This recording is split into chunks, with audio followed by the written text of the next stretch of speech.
Friends, welcome to my channel Himanshu classes again. Friends, पिछले दो video में मैंने आपके साथ मैकाले का विवरण पत्र और वुड डिस्पैच घोषणा पत्र की चर्चा किया। दोस्तों, मैंने आपको बताया था कि लॉर्ड मैकाले ने किस तरह से भारतीय शिक्षा के ऊपर अंग्रेजी शिक्षा का प्रभुत्व स्थापित किया था। दोस्तों, किस तरह से उसने भारतीयों को अंग्रेजी शिक्षा के प्रति बरगलाने का काम किया था और उसमें वो सफल हुआ था। लेकिन कुछ ऐसी कमियां उसने छोड़ रखी थी जिसके कारण बहुत से गतिरोध उत्पन्न हो रहे थे, और उस गतिरोध को दूर करने के लिए उस समय की अंग्रेजी सरकार ने वुड डिस्पैच घोषणा पत्र लाया था दोस्तों, और उसमें इन गतिरोधों को दूर करने का भरपूर प्रयास किया गया था। दोस्तों, उच्च शिक्षा की बात की गई थी, अनुदान व्यवस्था की बात की गई थी, यानी कि जो शिक्षण संस्थानों के लिए अनुदान होते हैं उसकी बातें कही गई थी।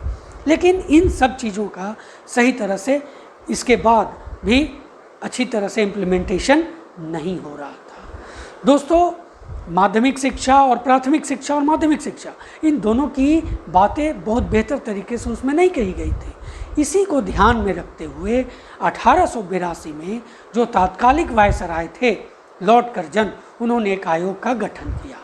दोस्तों, उसी आयोग की चर्चा मैं आज आपके साथ इस वीडियो में करने वाला हूँ। दोस्तों, मैं आज आपके साथ जिस आयोग की चर्चा करने वाला हूँ वह है हंटर शिक्षा आयोग का। दोस्तों, मैंने ऐसा इसलिए कहा क्योंकि देखिए, दो हंटर आयोग है इतिहास में। एक तो जिसकी चर्चा मैं आज इस वीडियो में करूँगा, हंटर शिक्षा आयोग का, और एक हंटर आयोग 1920 में आया था। दोस्तों, ये जो जलियांवाला बाग हत्याकांड हुआ था उसकी जांच हेतु जो कमेटी बैठाई गई थी, जो आयोग बैठाई गई थी, उसका भी नाम हंटर आयोग था। दोस्तों, जिस आयोग की चर्चा मैं जिस वीडियो में करने वाला हूँ वह है शिक्षा आयोग। मैं आज आपको इस वीडियो में जिन बातों का जिक्र करने वाला हूँ वो बताता हूँ। दोस्तों, मैं आज आपको बताने वाला हूँ कि ये W हंटर कौन थे, ये हंटर आयोग लाने का मूल क्या कारण हुआ। दोस्तों, मैं आज आपको बताऊंगा कि हंटर आयोग ने किन किन क्षेत्रों पर काम किया, साथ ही साथ इसकी सिफारिशें क्या थी जो अगले 20 साल के लिए भारतीय शिक्षा व्यवस्था के लिए एक संजीवनी का काम किया। तो दोस्तों, इन सब की चर्चा मैं आज इस वीडियो में करने वाला हूँ। लेकिन दोस्तों, उसके पहले अगर आप मेरे चैनल पर नए हैं या अभी तक आपने मेरे चैनल को सब्सक्राइब नहीं किया है तो मेरे चैनल को सब्सक्राइब करें। साथ ही साथ दोस्तों, नोटिफिकेशन बेल को ज़रूर प्रेस करें ताकि आने वाले वीडियो का जो नोटिफिकेशन हो सबसे पहले आपको मिल सके। दोस्तों, अगर वीडियो अच्छा लगे तो लाइक और शेयर करना बिल्कुल भी ना भूलें। दोस्तों, मैं आपके साथ इन दिनों एजुकेशन से रिलेटेड सीरीज लेकर के उपस्थित हो रहा हूँ और लगातार इसकी चर्चा आपके साथ मैं कर रहा हूँ। तो मैं एक बार फिर कहना चाहूँगा कि आप मेरे चैनल को ज़रूर से ज़रूर सब्सक्राइब करें और इस वीडियो को अंत तक देखें। दोस्तों, सबसे पहले जानते हैं कि ये सर W हंटर थे कौन। तो इनके बारे में बहुत ही संक्षिप्त रूप से मैं आपको बता रहा हूँ कि इनका पूरा नाम सर विलियम विल्सन हंटर था। दोस्तों, ये एक स्कॉटिश हिस्टोरियन थे, स्टैटिस्टिशियन थे। दोस्तों, एक जाने माने उच्च कोटि के शिक्षाविद ग्रंथकार थे। दोस्तों, पेशेवर रूप से ये इंडियन सिविल सर्विस के एक सदस्य के रूप में भारत में एक अधिकारी के रूप में कार्यरत थे। दोस्तों,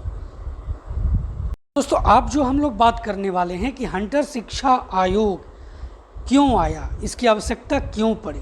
तो देखिए, हंटर शिक्षा आयोग जो था ना, वो वुड्स के जो घोषणा पत्र थे जो 1854 में आया के द्वारा किए गए कार्य जितने भी थे, मैंने आपको वीडियो के शुरू में ही बताया कि समीक्षा के लिए 1882 ईस्वी में जो उस समय जो तत्कालीन वायसराय थे लॉर्ड रिपन, उन्होंने सर विलियम विल्सन हंटर की अध्यक्षता में हंटर आयोग का गठन किया। वुड्स के घोषणा पत्र में उच्च शिक्षा से संबंधित सिफारिशें दी गई थी, लेकिन दोस्तों, प्राथमिक और माध्यमिक शिक्षा के क्षेत्र में कोई विशेष ध्यान नहीं दिया गया था, जिसकी चर्चा शुरू में ही मैंने आपके साथ किया। दोस्तों, साथ ही मैं आपको बता दूं कि वुड्स के घोषणा पत्र, अगर आपने अभी तक इसके बारे में अगर आप नहीं जानते हैं, आपने इस वीडियो को नहीं देखा है, तो मेरे डिस्क्रिप्शन बॉक्स में इसका लिंक है, वहाँ पर जा कर के आप वुड्स के घोषणा पत्र, मैकाले के विवरण पत्र को भी आप देख सकते हैं। तो दोस्तों हुआ क्या, देखिए वुड के घोषणा पत्र में जो सम्मिलित अनुदान प्रणाली को भी ठीक से लागू नहीं किया गया था, शुरू में ही मैंने आपको बताया था। इस आयोग को मुख्य रूप से प्राथमिक और माध्यमिक शिक्षा के लिए, यानी कि उच्च शिक्षा की तो बात की गई थी, माध्यमिक और प्राथमिक की बात नहीं की गई थी, तो इसकी समीक्षा के लिए मूल रूप से ये हंटर आयोग की नियुक्ति की गई थी। दोस्तों हंटर कमीशन में 8 भारतीय सदस्य को भी शामिल किया गया था, जो इसके पहले ऐसी बातें नहीं हुई थी। तो कहीं ना कहीं ये एक बेहतर विकल्प के रूप में, ये जो शिक्षा आयोग था ये बेहतर विकल्प के रूप में भारतीयों के लिए आ रहा था। तो इसमें कौन कौन थे जो 8 भारतीय थे, उसमें से कुछ का नाम मैं आपके सामने रख रहा हूँ। सैयद महमूद, भूदेव मुखर्जी, आनंद मोहन बोस और केटी तेलंग। दोस्तों बात करेंगे कि हंटर कमीशन के क्या कार्य हुए, यानी कि वो किन किन क्षेत्रों पर कार्य किया और उसने वुड के शिक्षा प्रणाली की असफलताओं के कारण को खोजना शुरू किया। साथ ही दोस्तों भारत में जो तत्कालीन प्राथमिक शिक्षा व्यवस्था की जो खामियां थी उसे खोजकर उन समस्याओं को दूर करने के तरीके तथा पद्धतियां सुझाना इसका मूल उद्देश्य था। साथ ही दोस्तों हंटर कमीशन ने कुछ समय तक प्राइमरी एवं सेकेंडरी एजुकेशन की स्थितियों पर गहन अध्ययन किया, विचार विमर्श तथा जांच पड़ताल की, और इसी जांच के आधार पर दोस्तों हंटर आयोग द्वारा भारत के शिक्षा स्तर में सुधार के लिए अत्यंत महत्वपूर्ण सुझाव दिए गए। दोस्तों मैं आपके साथ यहाँ पर जो हंटर आयोग के सुझाव हैं उनको 2-3 चरणों में आपके साथ यहाँ पर साझा करने वाला हूँ। प्राथमिक शिक्षा से जुड़े, फिर माध्यमिक शिक्षा से जुड़े, स्त्री शिक्षा से जुड़े, अल्पसंख्यक शिक्षा से जुड़े, इन सब पर चर्चा हम लोग करने वाले हैं। तो देखिए प्राथमिक शिक्षा को सामूहिक जन शिक्षा के रूप में देखा जाना चाहिए, ऐसा सुझाव दिया था हंटर आयोग ने। प्राथमिक शिक्षा के द्वारा व्यक्ति में आत्मनिर्भरता के गुणों का समावेश करना चाहिए, यानी कि कहीं न कहीं इसका उद्देश्य एक आत्मनिर्भर व्यक्ति के रूप में किसी भी व्यक्ति को स्थापित करना। साथ ही दोस्तों प्राथमिक स्तर पर शिक्षा का माध्यम व्यक्ति की मातृभाषा होना चाहिए। यहाँ पर अंग्रेजी शिक्षा को गौण किया गया हंटर आयोग के द्वारा, उसमें भाषा की बात कही गई। और आज की भी शिक्षा यही कहती है कि प्राथमिक शिक्षा स्तर पर मातृभाषा का ही प्रयोग किया जाना चाहिए। शिक्षकों की नियुक्ति की बात जब इसमें कही गई कि ये डीएम यानी जिलाधिकारी द्वारा होनी चाहिए और इन्हें सरकार द्वारा अधिकृत होनी चाहिए, यानी सरकार इसका पूरा पालन करे, इसका पोषण करे। दोस्तों विद्यालय भवन और फर्नीचर सरल होने चाहिए, सामान्य होने चाहिए, किफ़ायती होने चाहिए। इसमें किसी तरह का भी कोई भी तरह का समझौता नहीं होना चाहिए। शिक्षकों के प्रशिक्षण के लिए सामान्य विद्यालयों की स्थापना की जानी चाहिए, यानी कि जो जैसे आज बहुत सारे जो प्रशिक्षण संस्थान हैं उस तरह की व्यवस्था होनी चाहिए। जो डैट है आपका और बहुत से चीज़ें हैं, जो बीएड कॉलेजेस हैं जो आपको प्रशिक्षण देते हैं शिक्षकों को, तो इन सब के लिए व्यवस्था होनी चाहिए। पाठ्यक्रम के उपयोगी विषयों जैसे कृषि, एग्रीकल्चर, नेचुरल और फिजिक्स यानी भौतिक विज्ञान तथा अंक गणित एवं माप की स्थानीय पद्धति आदि को शामिल किया जाना चाहिए, यानी कि जो यहाँ पर लोकल स्तर पर इसके बारे में जो सुझाव है, जो जानकारियाँ हैं, उनको पाठ्यक्रम में यानी सिलेबस में शामिल करने पर जोर दिया गया। विद्यालय में उपयोग किए जाने वाले उपकरण टिकाऊ तथा किफ़ायती होने चाहिए, यानी कि जिन चीज़ों का भी इस्तेमाल विद्यालय में किया जाए वो बिल्कुल बेहतर किस्म के हो, यानी उनकी क्वालिटी में किसी तरह का समझौता ना किया जाए। आदिवासी, जनजाति तथा पिछड़ी जातियों के, दोस्तों ध्यान दीजिए, उस समय जो आदिवासी थे, जनजाति थे, पिछड़ी जाति थे, उनकी स्थिति सामान्य नहीं थी, बहुत ही काफ़ी दयनीय थी, बेहतर नहीं थी। तो इनके बीच में प्राथमिक शिक्षा का प्रचार प्रसार सरकार का दायित्व होना चाहिए, ऐसी बातें कही गई थी। विद्यार्थियों से विद्यालय की फीस उनकी आर्थिक क्षमता के आधार पर ली जानी चाहिए। यानी यहाँ पर उन निजी विद्यालयों के ऊपर कहा गया था जो मनमाने रूप से उस समय फीस लेते थे और जिससे शिक्षा की व्यवस्था चरमराने की स्थिति थी, क्योंकि इस क्या होता, सिर्फ उच्च वर्ग के लोग या बेहतर जो थे उस समय उन जिनकी आर्थिक स्थिति थी उनके ही बच्चे इस तरह के विद्यालयों में पढ़ सकते थे। तो इसलिए इस बात पर जोर दिया गया था कि फीस उनकी आर्थिक क्षमता के आधार पर ली जानी चाहिए। अगर अमीर व्यक्ति है का बच्चा पढ़ रहा है तो उसके अनुसार, और अगर गरीब का बच्चा पढ़ रहा है तो उसकी स्थिति के अनुसार। दोस्तों, अब बात करते हैं सेकेंडरी एजुकेशन से जुड़े हंटर आयोग के जो मुख्य सुझाव थे। तो इसको हंटर आयोग ने 2 भागों में बांटा, एक प्रशासनिक सुधार यानी एकेडमिक इम्प्रोविज़न और दूसरा गुणवत्ता में सुधार यानी कैरेक्टर इम्प्रोविज़न। तो दोस्तों, इन 2 रूपों में इसे बांटा, यानी प्रशासनिक सुधार और गुणवत्ता में सुधार, और इन दोनों पर बहुत जोर दिया हंटर आयोग ने। दोस्तों, प्रशासनिक सुधार में देखते हैं किन किन बातों पर जिक्र किया गया हंटर आयोग का। तो सरकार को सेकेंडरी एजुकेशन सिस्टम में किसी भी तरह के हस्तक्षेप करने से बचना चाहिए, हंटर कमीशन का ये कहना था। साथ ही दोस्तों, सरकार को सेकेंडरी एजुकेशन के प्रसार का भार निजी संस्थानों के कंधों पर डालना चाहिए।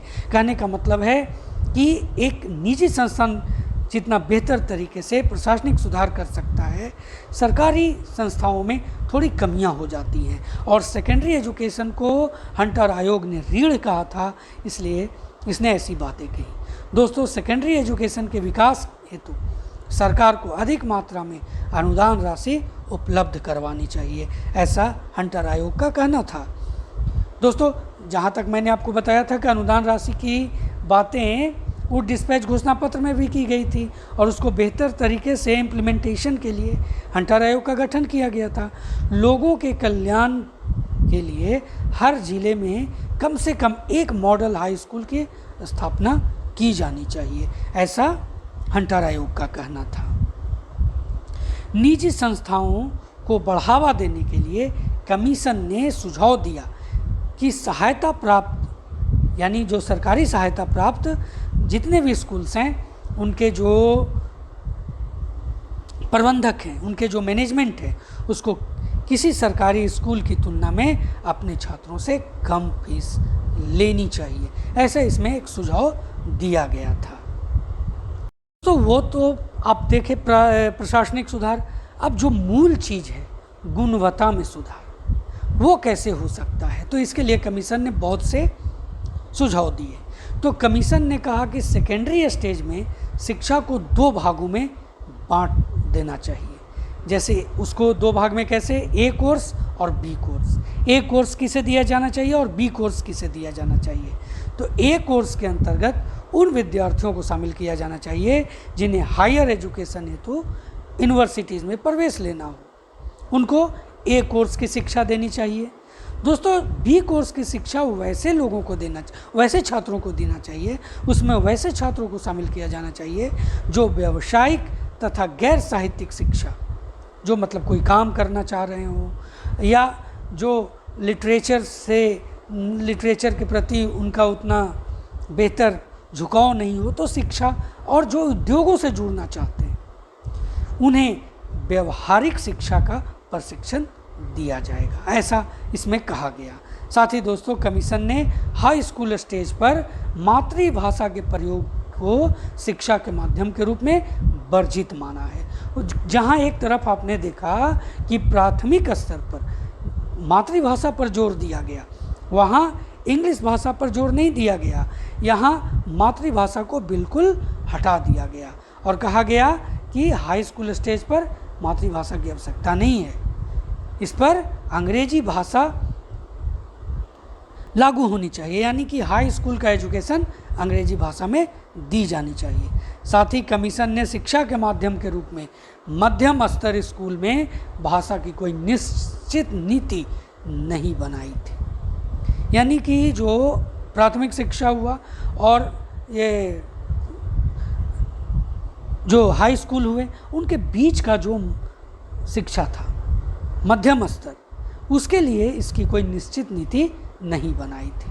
आयोग ने प्रेसिडेंसी नगरों के अलावा, प्रेसिडेंसी नगर आप जान रहे हैं मद्रास, बम्बई, कलकत्ता, तो दोस्तों के अलावा अन्य संस्थानों पर महिला शिक्षा हेतु पर्याप्त प्रबंध न होने के लिए खेद प्रकट किया गया।